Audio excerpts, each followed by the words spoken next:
আজি শরত তপনে প্রভাত স্বপনে কি জানি পরাণ কি যে চায়। দুর্গাপুজো, শরৎকাল, বাঙালি না, শুধু বাঙালি তো নয়, বিশ্বজোড়া তার ডাক, বিশ্বজোড়া তার আসন। তিনি দেবী দুর্গা, যে মা আমাদের। আমরা শরৎকালে মাতৃপূজার উৎসবে মাতি।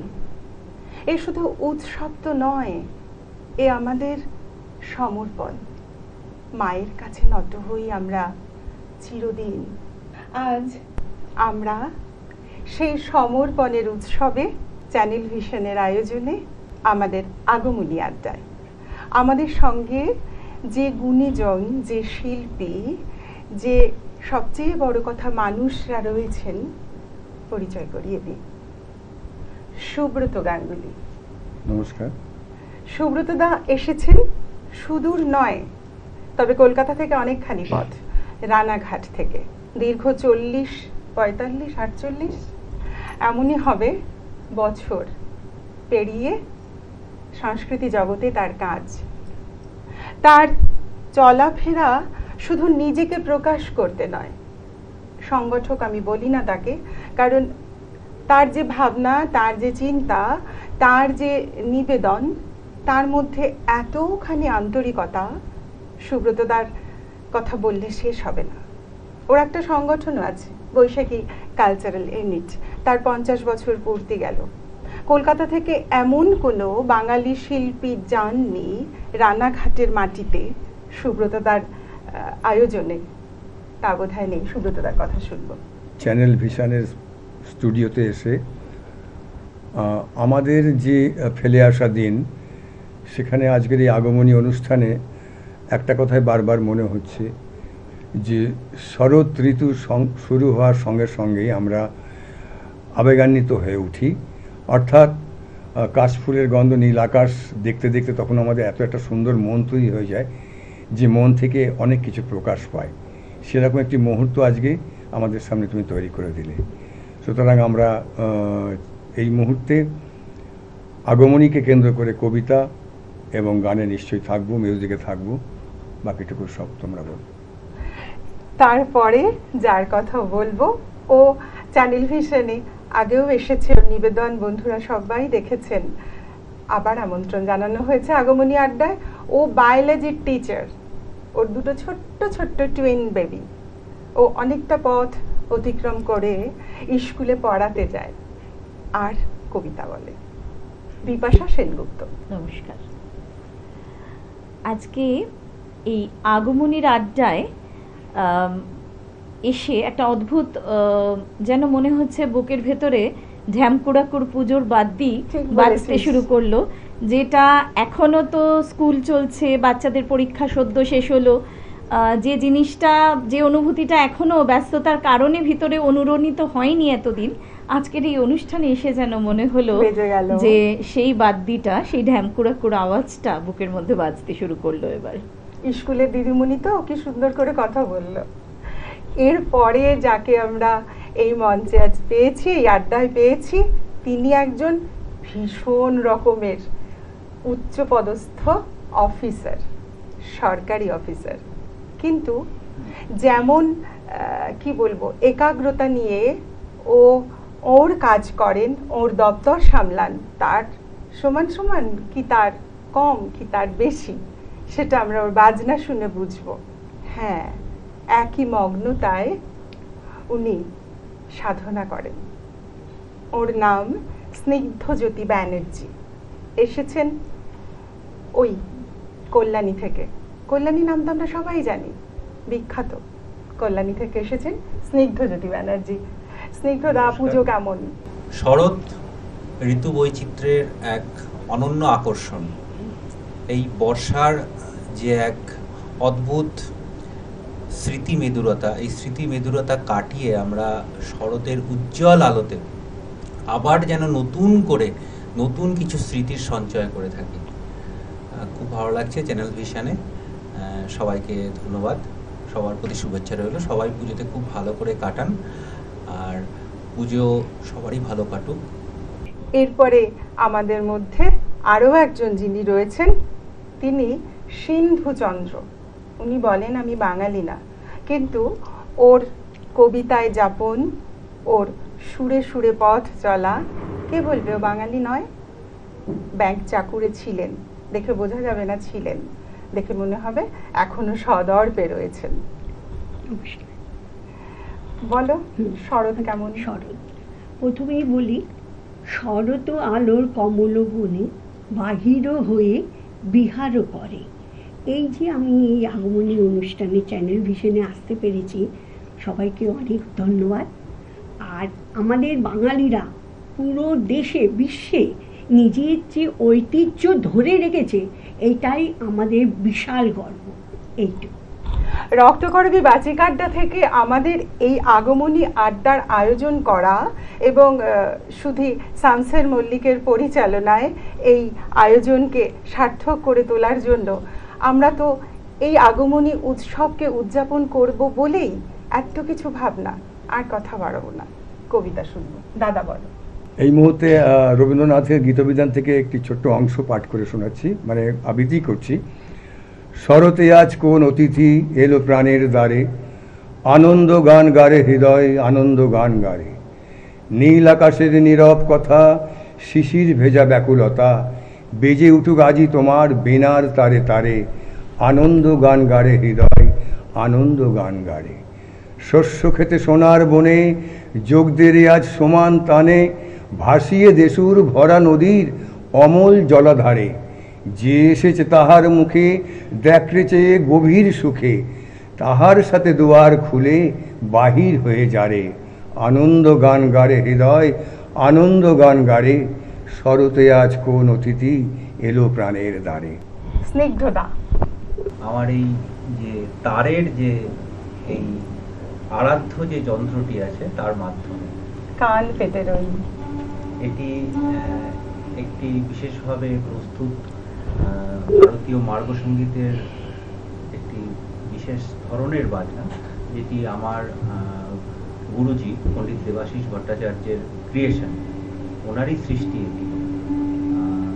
তার কাছ থেকেই আমি এই অদ্ভুত এই বাদ্যযন্ত্রটি সংগ্রহ করেছি এবং চেষ্টা করি মাঝে মাঝে সুরের জগতে প্রবেশ করার, যদিও সবসময় সুরের জগতের যে প্রধান দুয়ার সেই দুয়ার খোলা থাকে না, আশেপাশ দিয়ে ঘুরে বেড়াই। লাভ এটুকুই হয়েছে যে ওই মহলটা চিনতে পেরেছি, যেটা সুর মহল।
অপূর্ব অপূর্ব, মন ভরে গেল একদম। খুব সুন্দর।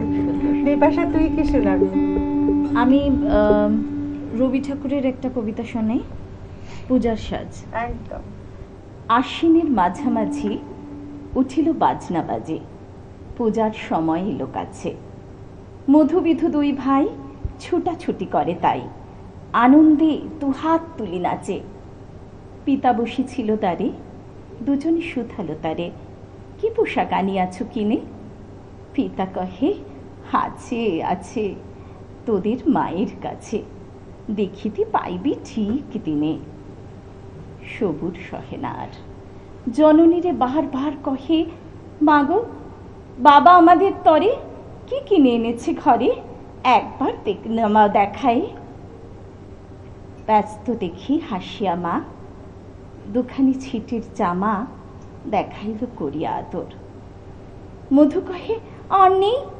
মা কহিল, আছে এক জোড়া ধুতি ও চাদর। রাগিয়া আগুন ছেলে কাপড় ধুলায় ফেলে কাঁদিয়া কহিল, চাহি না মা, রায়বাবুদের গুপি, পেয়েছে জরির টুপি, ফুল কাটা সাটিনের জামা। মা কহিল, মধু ছি ছি, কেন কাঁদো মিছামিছি? গরিব যে তোমাদের পাক, এবার হয়নি ধান, গেছে কত লোকসান, শুয়েছেন কত দুঃখ তাপ, তবু দেখো বহু ক্লেশে তোমাদের ভালোবেসে সাধ্যমতো এনেছিল কিনে। সে কাপড় অনাদরে ফেলিলি ধুলার পরে, এই শিক্ষা হলো এতদিনে। বিধু কহে, এ কাপড় পছন্দ হয়েছে মোর, এই জামা পরা সামারে। মধু শুনে আরো রেগে ঘর ছেড়ে দ্রুত বেগে গেল রায়বাবুদের দ্বারে। সেথা মেলা লোক জড়ো, রায়বাবু ব্যস্ত বড়, দালান সাজাতে গেছে রাত। মধু যবে এক কোণে দাঁড়াইল ম্লান মনে, চোখে তার পড়িল হঠাৎ। কাছে ডাকি স্নেহ ভরে কহেন করুণ স্বরে, তারে দুই বাহুতে বাঁধিয়া, কিরে মধু, হয়েছে কি? তোরে যে শুকনো দেখি। শুনি মধু উঠিল কাঁদিয়া, কহিল, আমার তরে বাবা আনিয়াছে ঘরে শুধু এক ছিটের কাপড়। শুনি রায় মহাশয় হাসিয়া মধুরে কয়, সেজন্য ভাবনা কি বা তোর। ছেলেরে ডাকিয়া চুপি কহিলেন, ওরে গুপি, তোর জামা দিতুই মধুকে। গুপির সে জামা পেয়ে মধু ঘরে যায় ধেয়ে, হাসি আর নাহি ধরে মুখে। বুক ফুলাইয়া চলে, সবারে ডাকিয়া বলে, দেখো কাকা, দেখো যে মামা, ওই আমাদের বিধু, ছিট পড়িয়াছে শুধু, মোর গায়ে সাটিনের জামা। মা শুনে কহে নাসি, লাজে অশ্রু জলে ভাসি, কপালে করিয়া করা ঘাত। হই দুঃখী হই দিন, কাহারও রাখি না ঋণ, কারো কাছে পাতি নাই হাত। তুমি আমাদেরই ছেলে, ভিক্ষা লয়ে অবহেলে, অহংকার করো ধে ধে। ছেঁড়া ধুতি আপনার, ঢের বেশি দাম তার, ভিক্ষা করা সাটিনের চেয়ে। আয় বিধু, আয় বুকে, চুমো খাই চাঁদ মুখে, তোর সাজ সব চেয়ে ভালো দরিদ্র ছেলের দেহে দরিদ্র বাপের স্নেহে ছিটের জামাটি করে আলো। কবিতা, সুর, কথা সবকিছু দিয়ে আগমনী আড্ডা জমে গেছে। সিন্ধুদি কি বলছে শুনি? সিন্ধুচন্দ্র। আমি আপনাদের কবিতা কোলাজ শোনাচ্ছি, যেখানে আমার কবিদের কবিতা আছে, আর কবিগুরুর গান ছাড়া তো কিছু হয় না। আমি চেষ্টা করছি। দূরকে দূরকে দুর্গতি দাসিনী মহিষাসুর মর্দিনী জয় মা দুর্গে দুর্গে দুর্গে দুর্গতি নাশিনী। অন্তর মম বিকশিত করো, অন্তর তরু হে, নির্মল করো, উজ্জ্বল করো, সুন্দর করো হে। হৃদয় নন্দন বন নিভৃত নিকেতনে, হৃদয় নন্দন বনে। এবার একটা আঞ্চলিক শোনাচ্ছি। বাবু মশাইরা গাগ্রাম থেকে ধরলাম মাটি ঘষতে ঘষতে আপনাদের কাছে এসেছি। কি চাকচিকন শহর বানিয়েছেন গো বাবুরা। রোদ পড়লে জ্যোৎস্না লাগলে মনে হয় কাল কেউটের গা থেকে খসে পড়া রূপোর তৈরি একখান লম্বা খোলস। মনের উনুনে ভাতের হাঁড়ি হাঁ হয়ে আছে, খেয়ে দেয়। চাল ডাল তরি তরকারি শাক পাতা কিচ্ছু নেই, কিন্তু জল ফুটছে টক বগিয়ে। বাবু মশাইরা লোকে বলেছিল ভাল্লুকের নাচ দেখালে আপনারা নাকি পয়সা দেন। যখন যেমন বললেন নেচে নেচে হতো, পয়সা দিবেননি। লোকে বলেছিল ভানুমতির খেল দেখালে আপনারা নাকি সোনার মেডেল দেন। নিজের করাতে নিজেকে দুখান করে আবার জুড়ে দেখালুম। আকাশ থেকে সোনালি পাখির ডিম পেড়ে আপনাদের ভেজে খাওয়ালুম গরম অমলেট। মাজা গায়ে বানিয়ে দিলাম ফুলের ঘুঙুর। সোনার মেডেল দিবেননি। বাবু মশাইরা সেই নংটোবেলা থেকে বড় শখ।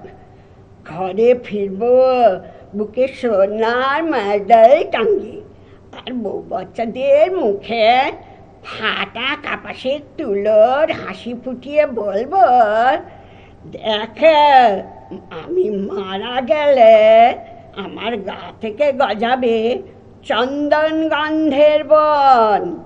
সোনার মেডেল দিবেননি। অগ্নিশিখা এসো এসো আনো আনো আলো আলো, অগ্নিশিখা এসো এসো। নমস্কার। সত্যি আলোর কথা, উৎসব মানেই তো আলোর কথা, আর সে যদি হয় আগমনী। আচ্ছা, আমি দাদার কাছে ফিরবো, দাদাকে জিজ্ঞেস করব পুজোর সময় কি ভালো লাগে, সবাইকে জিজ্ঞেস করব। দেখো পুজোর হই হই সময় করে রাস্তায় ঘুরবে? পুজোর সময় না হই হই করে ঘোরাটা তো খুব বড় কথা নয়। পুজোর সময় একটা ভীষণ একটা মানে কি বলবো, মানে যতই দিন যায় পুজো কেন্দ্রিক একটা প্রেম কিন্তু জেগে ওঠে। পুজোর একটা প্রেম, সেখানে একটা অন্য অনুভূতি, প্রেম? মানে বিভিন্ন ধরনের প্রেমের, মানে সেখানে যদি কারোর সঙ্গে একসঙ্গে দেখা হয় সেখানে একটা প্রেমের বাতাবরণ পুরনো তৈরি হয়। প্রেম? পুরনো প্রেম তো আছেই, পুরনো প্রেম আছে। তো বর্তমান সময় বা চলছে ফিরতে গিয়ে যেগুলো আমাদের প্রতি মুহূর্ত দেখি, সেখান থেকে প্রেম জন্মায়। আর পুজোতে একটা অদ্ভুত ব্যাপার, যে পুজোতে কিন্তু কখনো মানে মানে এই পুজোর দিন বলে শুরু হলো তা না, মানে শরৎকালের ভাদ্র মাসের 1 তারিখ থেকে একটা অন্য অনুভূতি আসে। মানে এটাকে নিয়ে চলতে হয়, এইভাবেই আমরা একদম একদম একদম পুজো সবসময় একটা দারুণ ব্যাপার, একদম অন্য আবহ। কি বলবে? আমি বলবো সবার মতামত তো আলাদা, কিন্তু এখন যা দিনকাল পড়েছে, আর আমাদের মানে এটা আমার মতামত, যে রাস্তার বেরোনোর থেকে ঘরে বসে দারুণ রান্নাবান্না করা, সবার সাথে হাসি ঠাট্টা গল্প গান এগুলো করা, এটাই হচ্ছে আমার কাছে মেন। আর তাহলে তিনটে তো বছর দল বেঁধে আমরা যেতে পারি Always শিল্পীদের বাড়ি welcome, খেতে। always welcome. একদম।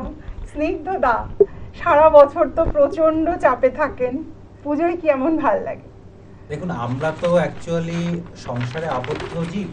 আমরা, আমাদের উচিত আজকের দিনের জন্য বাঁচা, কিন্তু আমরা বাঁচি আগামীকালের জন্য। এবারে পুজোর আনন্দটা ঠিক সেইভাবে সপ্তমী অবধি খুব আনন্দ থাকে, জানেন তো, কারণ সপ্তমীর পরের দিন তো অষ্টমী। আগামীকালের আনন্দে সপ্তমী অবধি ভীষণ ভালো কাটাই, কিন্তু অষ্টমীর থেকে কেমন একটা যেন বিষাদ নেমে আসে। ঠিক একটা কথা এসেছে না, দাদা কি বলবে, বিপাশা কি বলবি? আমি একদমই তাই। স্নিগ্ধদাকে কেটে দিয়েই কথাটা আবার ধরলাম, অষ্টমী আসবে মন খারাপ। ব্যাপার হচ্ছে যে পুজোটা আসাটা যে আনন্দ, পুজোটা এসে গেলে তখন আস্তে আস্তে একটা ভিতর থেকে ব্যথা অনুভব হয়, এবং সেই ব্যথার সুরটা যখন থাকে না, সেটা প্রত্যেকটা মানুষের মধ্যেই থাকে, কারোর প্রকাশ পায় কারোর প্রকাশ পায় না, কিন্তু অদ্ভুত একটা ব্যথা অনুভূত হয়। পুজো এসে গেছে, ব্যাস এবার ব্যথা, এই ব্যথা। তোর কেমন? একদমই তাই, মানে পুজো আসবে আসবেটাই আনন্দ, কিন্তু পুজো শুরু হয়ে গেলে মানে এই তো শেষ হয়ে যাবে 4টে দিন পরে। আর একটা কথা, ওই প্রেমের কথা সূত্র ধরে বলি, আমার মানে পুজো আসলেই আমার অঞ্জলির কথা মনে পড়ে, আর একটা কিশোর কুমারের গানের কথা প্রচন্ড মনে পড়ে। আর তার সাথে অদ্ভুত স্মৃতি, সেটা হচ্ছে আমার পূজার ভুল ভালোবাসা হয়ে গেছে, তুমি যেন ভুল বুঝো না। আর অঞ্জলির ঠাকুরের ফুলগুলো এরোর মাথায়, মানে পেছন থেকে বুঝতে পারছি কেউ ফেলছে, কিন্তু কেটে ফেলছে সেটা আবিষ্কার করা যাচ্ছে। আসলে কি হয়, আসলে সেই সরস্বতী পুজোর পরে আবার তো সেই অর্থে অঞ্জলি দেই দুর্গাপুজোর সময়, মানে অনেক দিনের চেপে থাকা অনেক কিছু আবার অনুভবের প্রকাশ ঘটে। আর পুজো মানে তো মানে এখনকার যে ঘটনা তা না, পেছনে ফেলে আসা বহু স্মৃতিও কিন্তু তার সাথে জুড়ে যায়, অতীতটাই বেশি আনে পুজোতে। হ্যাঁ, আবার করে জেগে ওঠে মনের মধ্যে, ওটাও একটা অন্যরকম যাপন। এটা সবথেকে বেশি হয় কত, আস্তে আস্তে দেখবেন যত বয়সটা বাড়বে তত দেখবেন আপনার স্মৃতি মেদুরতাটা আরো বাড়বে। এলোরে ভাই পবিত্র দিন, আজ আমাদেরই মাঝে আমরা সবাই একত্রিত হয়েছি, তাই খুশির বাঁশি বাজে। সকলের আগমনে ভালোবাসা ছড়িয়ে যাবে, শান্তি ও প্রেম ছড়িয়ে দেব এই সুন্দর পৃথিবীতে।